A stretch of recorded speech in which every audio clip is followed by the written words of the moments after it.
We're good. Let's go. All right, thank you everyone for coming to my demo. Who here hates performance reviews?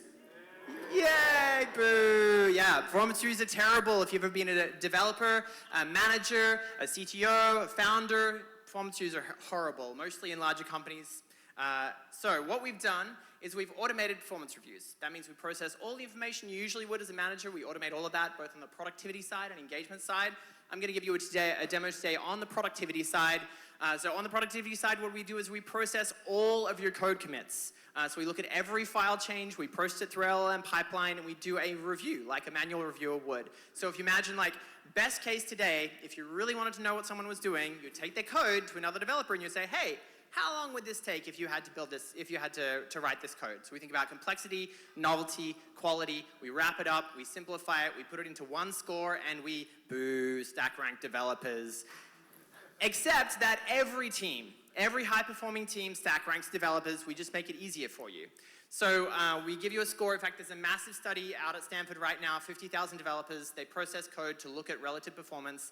They get an 82%, like a 0.82 correlation with manual reviewers, like with 10 experts on a panel. This actually works. This is a great way to to get directional information about your developers. So I'm going to demo you 3 things tonight. I'm going to show you what it looks like on a weekly basis. If you want to actually see what developers are doing on a weekly basis, we're going to look at a monthly, and then we're going to look at all teams. So step 1, I am a founder or I'm a development manager. I'm going into my weekly meeting and I want to know what people have done. So I step up, I can see relative performance of people, but I want to have conversations in my meeting. So I actually go down and I can see commits. Now, developers are notoriously bad at their commit messages. So what I can see here is an actual generated summary of commits. Then I want to step up and I want to see my month's productivity because I want to see who's really performing. But that's not enough because I want to see my top performers, what they actually did. So I hit work summary and I can see a whole summary of what they did that month. That's amazing because now I don't have to dig through everything they've done. Final step, we're going to look at the all teams. So if I go back to my whole org, I can look at relative performance between all the teams. I'm just going to step back to my 7-day and go to productivity. Wow, now I can see the relative performance of all of my teams. So if I actually manage multiple teams now, I can have a conversation with my managers about what's going on. Thank you very much. Questions? Questions. Well, while we're looking for questions, I think we've got some mic runners going around. Awesome. Yeah. Questions, while we're looking for questions. What's the metric? What's the performance metric? Yeah, so it's our very proprietary actual productivity metric, but we do see a lot of consistency. Like the biggest deal for us is people don't believe us on the metric, and then they ingest their code bases, and they're like, oh, actually, now I believe you.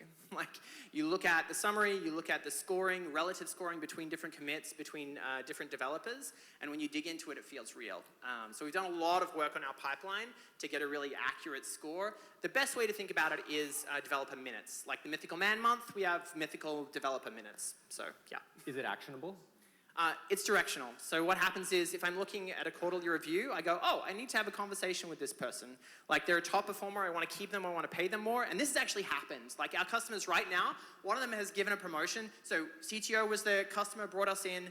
He knew someone should have a promotion, didn't know how to prove it to the CEO, got the tool, showed the work, got the promotion for the guy and kept him. And that was amazing because that was their top developer and they could have lost him. Another circumstance, a customer had a developer who was underperforming. They didn't know it was actually productivity or just interaction with the team. It turned out he was a fantastic developer, just couldn't communicate. So by showing the score, then they put him to coaching, completely turned him around.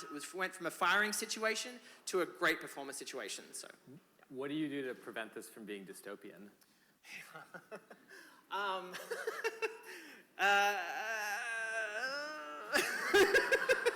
So here's the thing. Is it about the quality bar? No one, developers hate arbitrary metrics, right? Developers hate arbitrary metrics, but they love justice. So they want to, if they work hard, they want to be rewarded. And they don't want to work with slackers, right? So I'm not watching your mouse move. I'm not watching your Gattaca, like clicks on a keyboard. What I'm doing is I'm trying to derive real value for the company. So this is absolutely the fairest metric that we've ever seen. Maybe there's something better, but nothing so far. Quick show of hands. How many people are interested in using this? Hey! How many people are curious but have hesitations? No? Okay. Slightly different set of hands? Okay, interesting. Interesting. All right. And you'll be at booth number 1. I'm here all night. Try the beef. Thanks. Awesome. Thank you. Bring up Tool House.